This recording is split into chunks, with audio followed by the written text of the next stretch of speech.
دیا. یہ دیکھا کرو رسول اللہ کیا کہتے ہیں. نبی پاک چھوڑ دو ساری دنیا کے دھوکے, سارے فیشن, ساری رسومات, ساری تہمات چھوڑ دو.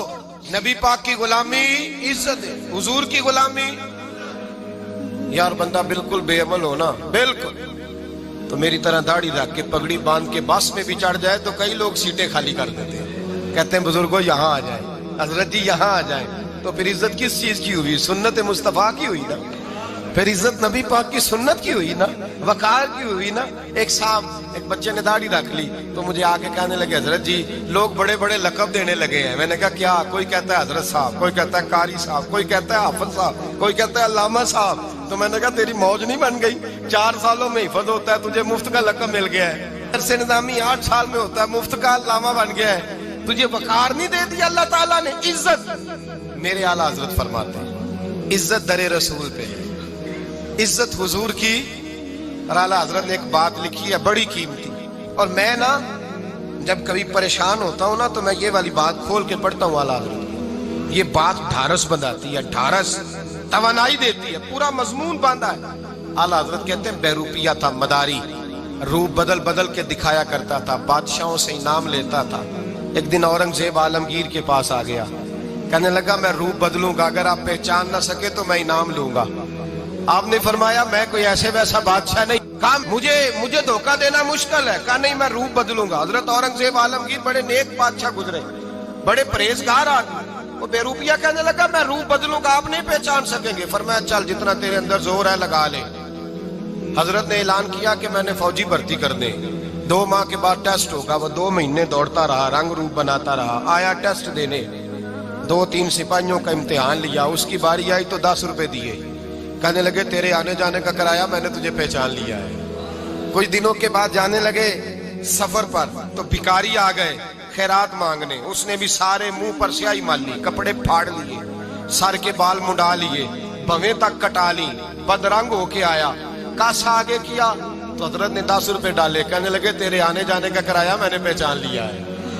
کچھ دن گزرے تو ٹیچر کی ضرورت تھی, اس نے مونچھیں بڑی کر لی, داڑھی نکلی لگا لی, سر پہ جنا کیپ پہن لی, ایک شیروانی لے لی اور ہاتھ میں چھڑی پکڑ کے آیا.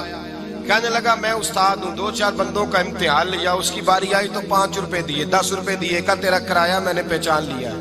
2 سال گزر گئے, وہ جب بھی آتا حضرت پہچان لیتے. ایک دن سفر پہ جا رہے تھے, بہت بڑا لشکر تھا, جہاد کرنے جا رہے تھے اورنگزیب عالمگیر. تو دیکھا ایک پہاڑی ہے, پہاڑی پہ لوگ جا بھی رہے ہیں آ بھی رہے. اورنگزیب عالمگیر پوچھنے لگے یہاں کیا ہے؟ کہنے لگے ایک بابا جی بیٹھے ہیں دعا کرتے ہیں, اللہ کے نیک بندے ہیں. اورنگزیب کہنے لگے یار پرانے لوگ سارے ہی اللہ والوں کو مانتے, یہ بھی مصیبت آئی ہے جتنی نہیں آئی ہے, سارے لوگ ہی مانتے. کہنے لگے ذرا میں دعا نہ کرا لوں, اچھے کام جا رہا ہوں. اورنگزیب بادشاہ تھے, بادشاہ لوگ نازک مزاج ہوتے ہیں. گھوڑے سے اترے, بڑی مشکل سے پہاڑی پہ چڑھے, اوپر گئے تو لائن لگی ہے, بابا جی غار میں بیٹھے. کہنے لگے میں نے ملنا, میں اورنگزیب ہوں. انہوں نے کہا ہمارا بابا اس طرح کا پیر نہیں کہ امیر آئے تو رنگ اور ہو, غریب آئے تو اور ہو. یہاں اگر ملنا ہے تو لائن میں لگ جاؤ, سب ایک جیسے. اب لائن میں کھڑے ہو گئے, 50 آدمی آگے تھے, کہتے ہیں 51واں نمبر تھا. تھک گیا دھوپ میں کھڑا کھڑا. جب میں پہنچا غار کے دہانے تو میں نے بابا جی کے چہرے پہ نظر ڈالی تو بڑا نورانی چہرہ, بڑی خوبصورت لب و لہجہ. میں نے کہا میرے جیسا آدمی بھی پگڑی باندھ لے جو اچھا لگنے لگ جاتا ہے, بڑا خوبصورت انداز. کہتے ہیں میں ان کے پاس اتحیات کی حالت میں بیٹھ گیا. میں نے کہا حضور میں جا رہا ہوں جہاد کرنے, دعا کرنا. بزرگوں نے ہاتھ اٹھائے, اللہ اس کی مدد فرما, دین کو غلبہ عطا فرما, اسے دین کا سچا پکا سپاہی بنا. پھر تھپکی دی, 2-4 نصیحتیں بھی کر ڈالی. دیکھنا ظلم نہ کرنا, زیادتی نہ کرنا, جب تو جیت نہ کرنا, غرور نہ کرنا, نصیحتیں بھی کر دی. کہتے ہیں اب جب میں اٹھا تو 2-4 دینار بطور نذرانہ مسلح کے نیچے رکھے, اور الٹے قدم جب میں غار سے اترا انہوں نے رومال جاڑا اور اٹھ کے کھڑے ہو کے کہنے لگے آج نہیں تو نے پہچانا, آج نہیں تو نے پہچانا, میرا انعام بنتا ہے, آج نہیں پہچانا, لا پیسے. اورنگزیب کہنے لگا یار تو نے حد کر دی, کہاں چڑھا کہاں کھڑا رہا, دھوپ میں تھک گیا, کمال کر دی بھائی تو نے. بتا تو کیا لے گا, اب تو دیکھ جلدی بتا, وہ کتنے لوگ پیچھے دھوپ میں کھڑے ہیں, لشکر سارا کھڑا ہے, کیا لے گا؟ اس نے کہا سب سے قیمتی ہیرے وہ ہیں جو تیرے سر کے تاج میں لگے ہوئے ہیں, مجھے تیرا تاج چاہیے۔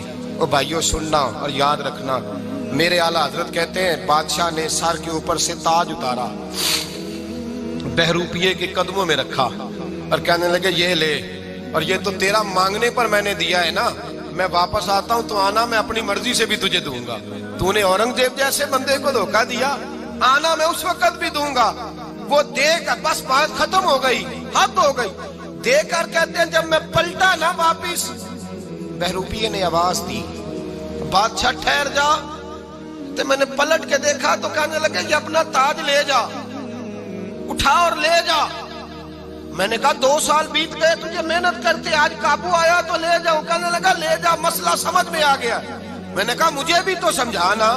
کہتے ہیں وہ پھوٹ پھوٹ کے رویا، اس کی آنکھیں برس پڑی، سیلاب کی طرح آنسو بہ نکلے، تڑپا اور رو کے کہنے لگا بادشاہ میں نے جھوٹ موٹ رسول اللہ کی غلامی اختیار کی تھی، جھوٹ موٹ کی داڑھی، جھوٹ موٹ کی پگڑی، جھوٹ موٹ کا فقر، میں نے جھوٹ موٹ نبی پاک کا لباس پہنا ہے، تو تیرے جیسے بادشاہوں کے تاج میرے قدموں میں آ گئے ہیں۔ اگر میں سچ مچ رسول اللہ کا غلام بنوں گا تو اللہ کیا کچھ عطا فرمائے، اللہ کتنی نعمتوں سے نوازے۔ میرے اعلیٰ کیا فرماتے ہیں؟ اعلیٰ حضرت فرماتے ہیں فرشتے بھی کرتے ہیں تعظیم میری۔ کون جی؟ اللہ ایسا عقیدہ بھی کم ملے گا جو بریلی کے امام کا عقیدہ ہے، ایسا بھی کم۔ کہتے ہیں فرشتے بھی کرتے ہیں تعظیم میری۔ کیوں؟ فرمانے لگے فدا ہو کے ان پر یہ عزت ملی ہے، فدا ہو کے ان پر یہ۔ حضرت سلمان فارسی گورنر تھے، کھانا کھا رہے تھے، دسترخوان بچھا تھا، رسول پاک صلی اللہ علیہ وسلم کا فرمان ہے روٹی کا لقمہ دسترخوان پہ گرے اٹھا کے کھا لو، اللہ تمہاری بخشش فرما دے گا۔ دسترخوان صاف ہوتا ہے، روٹی، بڑے گورنر تھے آپ، بڑے بڑے سفیر بیٹھے تھے، وزیر بیٹھے تھے، روٹی کا لقمہ گر گیا۔ آج تو لوگ فیشن میں عزت ڈھونڈتے ہیں نا، وقار ڈھونڈتے ہیں کہ میں جدید دنیا کے ساتھ مل جاؤں، میں معاذ اللہ لڑکی لڑکے اکٹھے بٹھا کے منگنی کروں تو میں ماڈرن شمار ہو جاؤں گا، میں بڑے بڑے ڈھول بجاؤں تو ماڈرن بنوں گا، میں اگر مہندی پہ سارے تماشے کر ڈالوں تو میں ماڈرن ہوں۔ دیکھو عزت کس بات میں۔ حضرت سلمان فارسی روٹی کھا رہے تھے، سفیر وزیر نہ جانے بڑے بڑے لوگ بیٹھے تھے، کھانا کھاتے کھاتے لقمہ گرا دسترخوان پہ، حضرت سلمان فارسی نے سمیٹا، منہ میں رکھا، پھر انگلی مار کے دسترخوان صاف کیا۔ ایک صحابی کان میں کہنے لگے سلمان کیا کر رہے ہو، کیا کر، آپ گورنر ہے، سوچئے تو صحیح، یہ لوگ کیا کہیں گے دنیا دار کے مسلمانوں کو روٹی نہیں ملتی، اٹھا اٹھا کے کھا رہے۔ کان میں بات کی، کان میں۔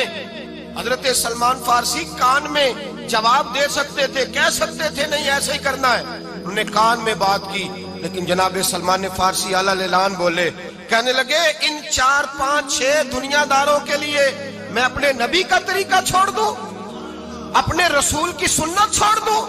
یہ 4 5 دنیا دار دنیا کی طرف دیکھ کے میں مصطفیٰ سے منہ موڑ لوں؟ پھر جوش جذبات میں سر سے پگڑی اتار دی، رونے لگے۔ آپ فرمانے لگے میں مدینے کے بازاروں میں کھجوریں اتارتا تھا، نوکریاں کرتا تھا، یہ جو میرے سر پر عزت کے بال ہیں یہ محمد عربی کے اگائے ہوئے ہیں، رسول اللہ کے اگائے ہوئے ہیں۔ اور بھائیو حد ہو گئی۔ حضرت بلال رضی اللہ تعالیٰ، حضرت بلال آئے جناب عمر سے ملنے، کیسے وہ کسرا بھی آئے تو عمر خاطر میں نہ لائے، پر بلال حبشی دروازے پہ داخل ہوئے تو فاروق اعظم نے کرسی چھوڑ دی، ہاتھ باندھ کے کونے میں کھڑے ہو گئے، کالا رنگ ہے، نام بھی لکھنا نہیں جانتے، زمانے میں تعارف کوئی نہیں۔ حضرت عمر نے ہاتھ باندھا ہے، لوگ کہنے لگے عمر تو کیسے ہو، کسرا سے نہیں ڈرتا، یہ کون آ رہا ہے جس کے لیے تیرا اتنا استقبال ہے؟ حضرت عمر کہنے لگے چپ کر جاؤ، اس کی بات نہ کرنا، اسے آنے دو، اسے آنے دو، اس کی بات نہ چھیڑنا۔ حضرت سیدنا بلال آئے، کہنے لگے امیر المومنین کیا کر رہے ہو؟ فرمایا نہیں چپ کر یار، بازو پکڑا، اپنی کرسی پہ بٹھایا۔ حضرت بلال کہنے لگے حضور میں غلام ہوں، مجھے تو طریقے بھی نہیں آتے ان کرسیوں پہ بیٹھنے کے، میں تو غریب ماں کا بیٹا، غلام باپ کی اولاد، سلیقہ، یہ آپ کیا کر رہے ہیں؟ تو حضرت عمر کہنے لگے بلال تھا تو غلام ہی، پر جب سے مصطفیٰ کا غلام بنا ہے تو ہمارا امام بن گیا ہے، اب تو امام ہے رسول اللہ کی امت کا۔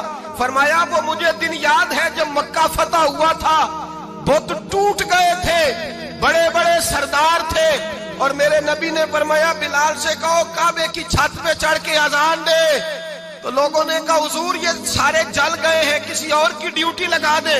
حضور نے فرمایا چپ کرو. بدر میں مار کھا کے اذان پڑے تو بلال, احد میں پتھر برسے اذان پڑے تو بلال, تپتے صحراؤں میں پڑے تو بلال, ہر جگہ مار کھائے تو بلال. اور آج اگر اللہ نے عزت دی ہے تو میں لوگوں کو دیکھ کے بلال کو عزت نہ دوں؟ میں بتانا چاہتا ہوں کہ رسول اللہ کی غلامی میں عزت ہے. فرمایا کوئی اوپر نہیں چڑھے گا, ابو بکر بھی نیچے, عمر بھی نیچے, عثمان و علی, طلحہ اور زبیر بھی نیچے.